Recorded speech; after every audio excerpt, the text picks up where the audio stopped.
Hi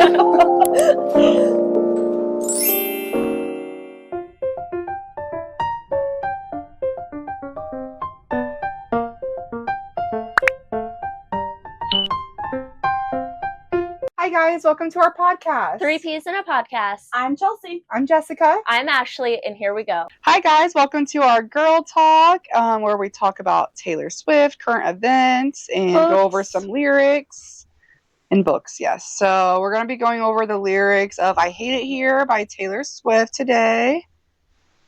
This one was not one of my first favorites, but as I've gone through it, I really like this song. I wouldn't say like it was Who's Afraid of Little Me, but it was definitely like my topper half of it. Like I have liked this one a lot. And even still, like, I like it. I appreciate it. I think it's good. But there's just, for me, there's a lot better on this album. That's just all that it is. So it is on more the second half for me. Yes, it is hard because this album has so many 10 out of 10 great songs. Mm-hmm. So I agree with that. It's on the bottom half for me, but almost all of the songs are 9 or 10s. Yeah, exactly. So that's not saying it's bad because it's not. Yep. It's just that good of an album. Yes. Yeah. So it's like, quick, tell me something awful, like you're a poet trapped inside the body of a finance guy. Did that feel like a dig at Joe a little bit? A poet trapped inside the body of a finance guy, like he looks so boring and Could be. I was kind of thinking that, like. And I mean, and Joe helped her write different songs too. Mm-hmm. So I mean, good. Yes, I did see someone say like this could also be kind of a reference to the Dead Poets Society. Yeah, that's how I felt. Yeah, it's because it says in medicine, law, business, engineering, these are noble pursuits and necessary to sustain life. But poetry, beauty, romance, love, these are what we stay alive for. And I feel like that's like. Quick, tell me you're like a finance guy sucked in like a poetry. Like I feel like that's kind of like that. Yeah, I think like this whole song, this to me is a Joe song. I think she's like screaming from the top of her voice here. It's like, I'm bored. I hate it here. Like, oh my gosh. So and I was going to say too, the like you're a poet trapped in, I feel like that's also a dig because remember when we first heard the title of her album, the Tortured Poets Department, we thought for sure like this whole album's gonna be about Joe because he had the Tortured Man Clubs group chat. So to me, it's just like another kind of dig at that. Yeah, I guess like you guys very much looked at this like romance wise, and I was just like, she hates like being in this like society. Yes, in this world. Well, I do too. I didn't even like think about it like. Romancy wise, so I have at the top. It's about Joe and it's about society and her life. Yeah, like I just never like. I think it's cool. I get what you're saying. Yeah, I never even crossed my mind that this could be like digs at like. Yeah, absolutely. Yeah.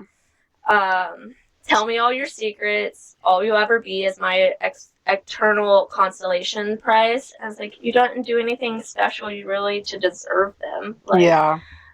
Like that's really all I got from that. So, you see, I was a debutante in another life, but now I seem to be scared to go outside.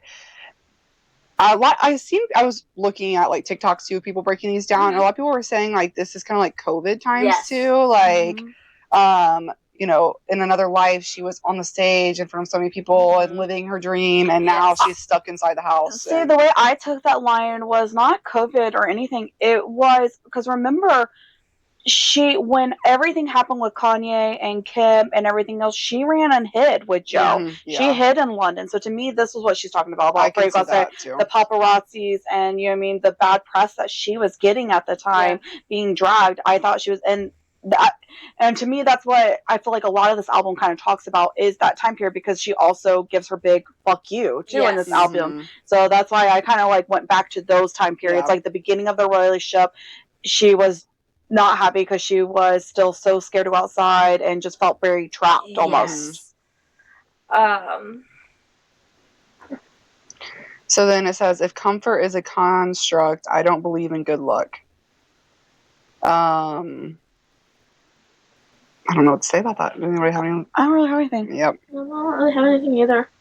Now that I know what's what, I hate it here. So I will go to Secret Gardens in my mind. I love the like tune of the course of this. Yeah, it's very like sing-alongable. Yeah, it's catchy. It's a better way to put it. No one can convince me that Taylor Swift is not a Secret Garden fan. Like, you Yes. I'm obsessed with Secret Garden, and she uses garden multiple times in her things. And for Yes. this song, when it came out, to hear Secret Garden and hear about needing a key and only she can go, you cannot convince me.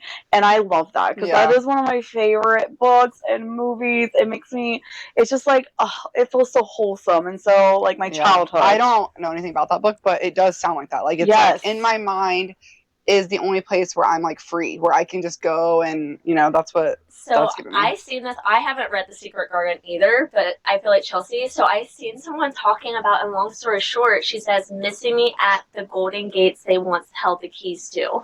And someone was like, what if that's also connected to like The Secret Garden and I hate it here? Mm-hmm. And like we've talked about Cruel Summer too. Yes. Because she says like, stuck around to the garden gates. Yes. Yeah. And so there's a couple, like I said. Yeah. And then if we keep going, she says, I read about it in a book when I was a child, basically. And I'm like, yes, like me too. And I read about it and I saw it in a movie and I wanted that as a kid. So seeing Taylor, I don't know, that's like, I could be so way off, and she's probably like, no, I've never seen Secret Garden day in my life. This is just a cute little thing I think of. But to me, that's literally what I take.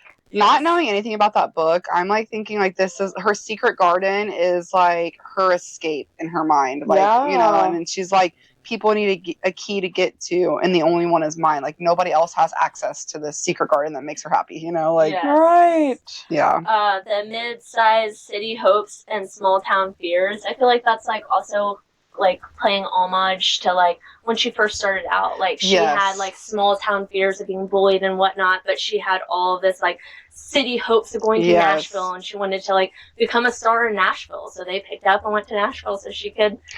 One of the videos I was watching said exactly that, like broke down exactly how you just said it, like all her hopes, and she was from like a midtown and then going to Nashville. Yes. I'm there most of the year because I hate it here. So I don't really have much of like, my friends used to play a game where we would pick a decade where we wish we could live instead of here.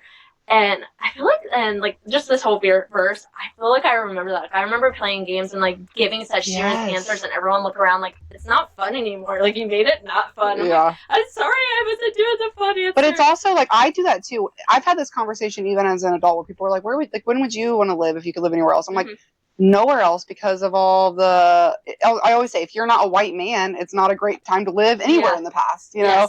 And I love that she says that here. Like, and people are giving her hate about bringing up racism in the song, but it's true. Like, if you ever want to go back and live in a different decade, you're dealing with all these different issues. Why can't I wish to live back in a different decade, but also bring the growth we've had today, without all the racist and getting married off to the highest bid, like 1830s. Yeah, could you imagine? Like, I would be so sad. Like, if we went back to 1830s and I saw slavery and things like that, I could not continue on. I would be one of those people that would be like, lock her up, because I'd be such an activist at that time. And that was a crime. That was not a crime. I would not survive in that era.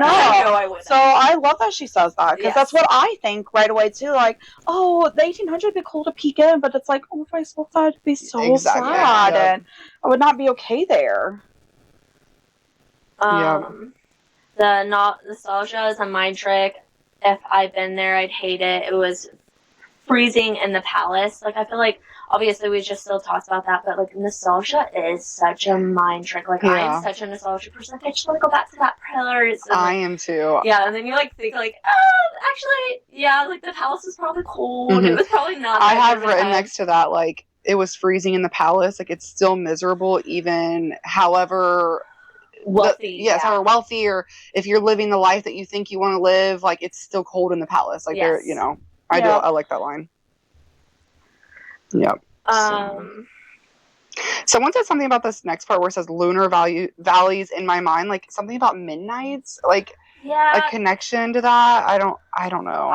The lunar valleys, because she does the secret gardens and then she goes to lunar valleys. So like, I guess like space, but There's like a show, a Lunar Moon. That is like all that has been stuck in my head. Like I feel like it's another like book or show or something that like she's referencing. Like maybe she doesn't want to say the name like she did with the Secret Gardens. Yeah, it kind of gives me. I think she played with just some, kind of like the down bad, different planets. Like, I think she's kind of playing around with some space stuff this time. So when they found a better planet, only the Gensel survived.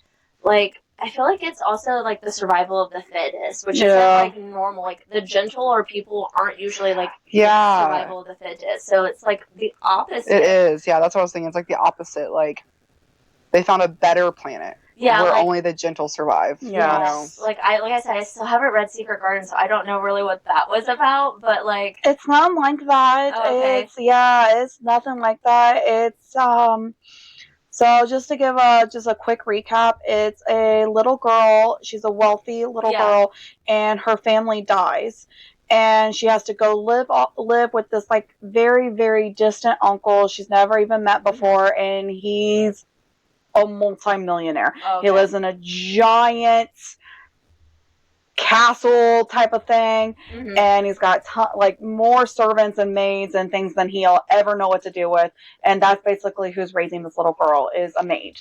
And anyway, she though is always wanting to explore this place and stuff, and she finds a cousin who is sick that she didn't even know she had met, anything like this, and he's a very sick kid that's like can't walk, in a wheelchair, never been outside. But her and him start playing and exploring outside. They find a secret garden, and they make it only theirs, and a couple other people kind of come in, and that's it.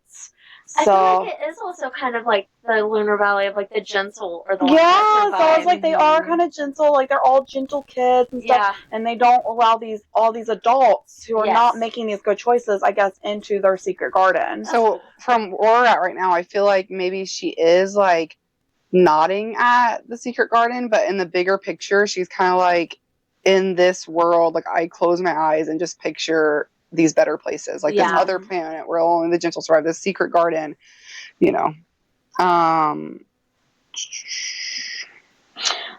So next it says, I dreamed about it in the dark the night I felt like I might die. There's our die. Death, die in this one. Yes. There's our tally mark for that. I'm lonely, but I'm good. I'm bitter, but I swear I'm fine. It's like her just pretending like she's fine through all these feelings. I'll save all my romanticism for my inner life, and I'll get lost on purpose. This place made me feel worthless. Like, it's so sad. Yeah. I know. Like, I feel like that's why this and like So Long London kind of like go hand in hand. Yes. Because in So Long London, she talks about loving this place. Yes. So it's like almost not really like, even though she's like, this place made me feel, it's not the place. It's not the location. Yeah. You know what I mean? And she kind of makes that clear in So Long London, because she's like, because I hate you because I loved this place for so long. Yes. So it is like that bigger picture of society as a whole, but it can also be like micro down to like a relationship. Exactly. Too. Yeah. Lucid dreams like electricity, the currents flies through me, and in my fantasy I rise above it. I feel like the lucid dreams like electricity, like electric touch. I don't know, like it kind of just gave me like that vibe. And then my fantasies, I'll rise above. Like, I feel like that is almost like an homage to like, but Daddy, I love him. Like, I get all this hate, but like, I'll still rise above. For my fantasies. I think it's also with just like all the weight of everything. Like, she's like, in my fantasies, I rise above it, but like in the moment, it's harder, Yes. And way up there, I actually love it. And then she goes back into the secret gardens course. Yeah. Trapped inside the body of a finance guy. Like, So like that one was very much like a shorter. Yes.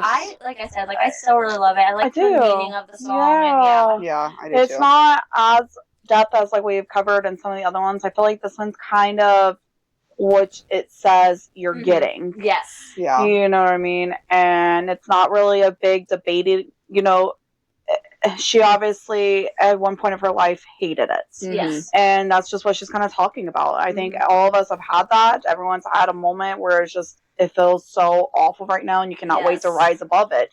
And Taylor Swift will always rise above whatever it is. I think doing these breakdowns with this song and Clara Bow has made me like have a whole new appreciation for these songs where before they were kind of skippable songs, and now I'm like, oh, I broke down these lyrics, so I know the lyrics now. Yes, I Like, understand. Yeah, Ashley just mentioned that to me the other day too. She's like, I'm remembering these lyrics so much more since we started breaking them down. I was like, oh yeah.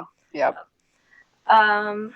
So yesterday, Gracie Abrams released her whole album, but one of the songs on the album was a feature with Taylor Swift, and it's just called Us, which I don't know, like, Taylor didn't really specify that, like, the story of Us and stuff was, like, a clue to this, but it's just kind of, like, speculated. Like, maybe it definitely is, because the way, like, because the story of Us was not on this album, and for her to have that book in that music video and everything, and we've always been like, is it the manuscript? Is that what it is? But this makes sense. It's like, oh, should have known. Yes, and it very much is like Taylor Swift vibe. Like, you can. It is the lyrics, the music, it was well done. Delivery of it. It was very Taylor Swifty. So, I don't listen to her, so I don't know what her other songs are like. But I guess she's around the, like, same. No, she's a little higher than I was gonna say, like 1975 for me, but she is a little higher. Like,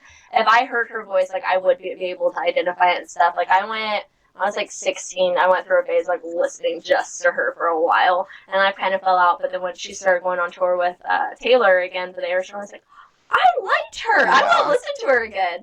And so it's like really well done.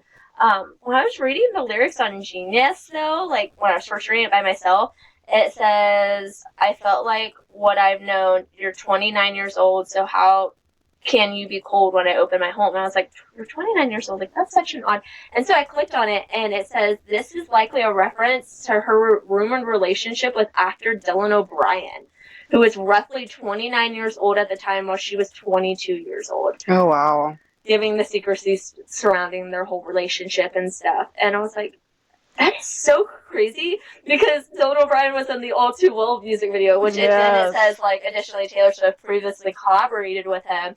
And interesting, Swift discussed a near identical age gap between her and Jake Gyllenhaal in the All Too Well. And it was, like, right around the time they were rumored to be, like, dating, too. I was like, that is so crazy. They said, yeah, I'll just play this role, and didn't see the, like, if they were actually dating, because it is rumored. Yeah. They never confirmed. I was like, that is crazy. Do you listen to Demi Lovato at all? Mm-hmm. Do you know that song that she wrote about being older, and she's talking about, what is that, 29? I can't think, isn't it 29? It might be 29. I thought so too. I thought of that as soon as you said he was 29. You're right. That song is very similar vibes about being older, and now I'm this age, so I'm looking back and realizing how wrong it was. Right, his name's 29. And that song is called 29. Crazy. Yes. That's so weird. What is up with all these 29? I'll be 29 this year. Yeah. I mean, I'm only 31, so I'm just a little older than 29, and there's no way you would be dating a 21-year-old. Freddie's 3 years younger than me, and when I first started dating him, I was like, he's so young. This is so weird. 3 years. 3 years. Brandon's 3 years older than me. Yes. And it's totally, I don't know. Yeah. It's normal. It's like the time. Because when Brandon, sorry, I didn't mean to cut you off, but I was just thinking, like, I met Brandon when I was 20 years old. Brandon was 23. Like, that is just not that big of a deal. But when you're almost 30 and you're dating someone who's freshly 20, it's a huge difference. Yes, if you're 40 and dating a 50-year-old, it's maybe not as bad, but I feel like a 20-year-old is still so immature. Yeah. They are. It feels very predatory.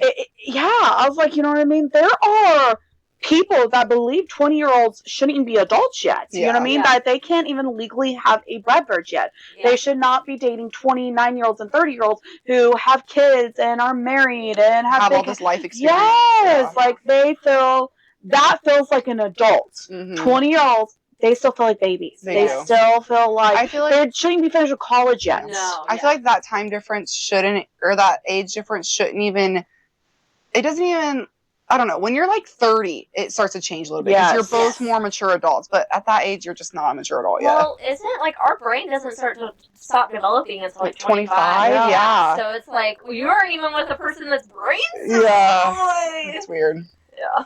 Yeah, it almost just feels like a legal way. I'm not saying, and I'm not Yes. calling either one of these guys predators or anything Yes. like this, but I'm just saying, like, you just have seen them. You've seen even 4-year-olds with 20-year-olds, and it just feels like it's legal predatory. Yeah. It's like, what, now that you're 18, you're magically not a child anymore? Like, Yeah, and it just feels look like at it's more the legal maturity. way Yeah. for predators to be Yes. around. And I'm sure they're always saying, you're so mature for your Exactly, age. and that's how I hear women all the time, like, oh, I am just more mature, or I've always been told I have an old soul. yes, and it's like, no, girl, no. You shouldn't feel that way. Men should not be I saying have that to you. always Like, felt, you know what I mean? I was the oldest sibling. I always did feel more mature and things like that, but I still was not dating 30-year-olds. I would have never at 20 years old. No. My mom would have just killed me. Yeah. Couldn't even imagine you. No, I could not, because I've had like cousins and friends and stuff do it, and my mom had such a hard time with it. Yeah. So I can't even imagine like myself. Yeah. Trying to think, is there anything on the Eras tour that we want to talk about specifically? She's in London now, which I'm really excited for. I've been waiting for her to get to London because I just know that this is her last city in Europe, right? I think so. Yeah, so her last leg of the European tour, it's London. Everybody's there.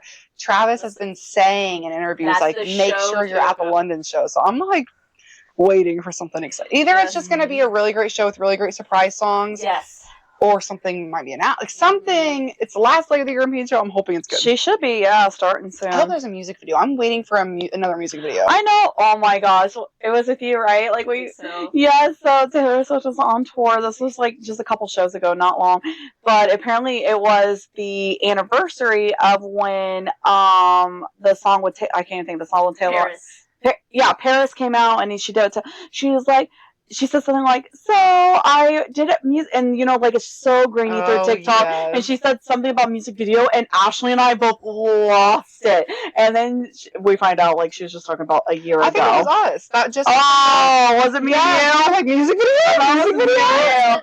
Were we all three together? We were all three together. Yeah. Is that all then? All the updates we have for this week? Or do you guys have anything more? No, I think that was really it. Yeah, she'll be coming back to America soon, and we'll have that. We will have some London updates next week. So thank you guys for watching our girl talk, and we'll be back next week.